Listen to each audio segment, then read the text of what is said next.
नमस्कार, youth connecting India में आपका स्वागत है। झारखंड के मुख्यमंत्री हेमंत सोरेन ने एक ऐसा दावा किया है जिस पर विवाद खड़ा हो सकता है। दरअसल उन्होंने कहा है कि आदिवासी समाज हिंदू है ही नहीं। सोरेन ने शनिवार देर रात एक कॉन्फ्रेंस को वर्चुअल माध्यम से संबोधित किया। उन्होंने कहा कि आदिवासी कभी न हिंदू थे न हैं। आदिवासी समाज प्रकृति पूजक है और इसका अलग रीति रिवाज है।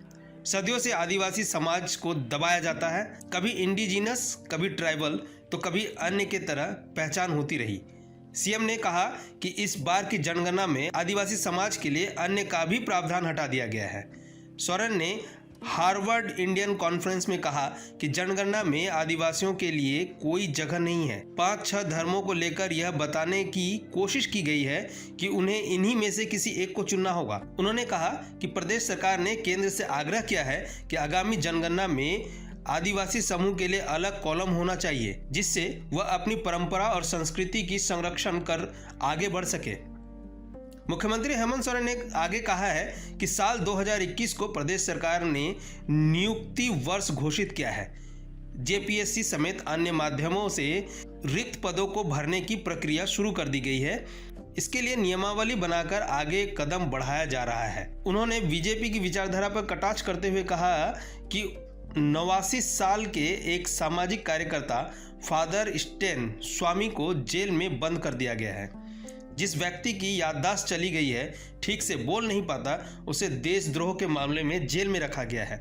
मुख्यमंत्री ने कहा कि जेएनयू के हालात क्या हैं यह सभी लोग देख रहे हैं। उन पर भी कुछ छुटभैये नेता इस तरह से आरोप लगाते हैं, लेकिन वे संघर्ष करने वाले व्यक्ति हैं।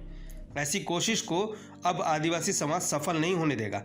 उन्होंने कहा कि दुनिया भर में आदिवासियों की पहचान बनी रहे, इसके लिए उन्हें जो भी भूमिका निभाने की जरूरत पड़ेगी वह इसके लिए तैयार है। साथ ही उन्होंने हार्वर्ड इंडियन कॉन्फ्रेंस के आयोजकों के प्रति भी आभार व्यक्त किया और उनके सुझावों को आमंत्रित किया।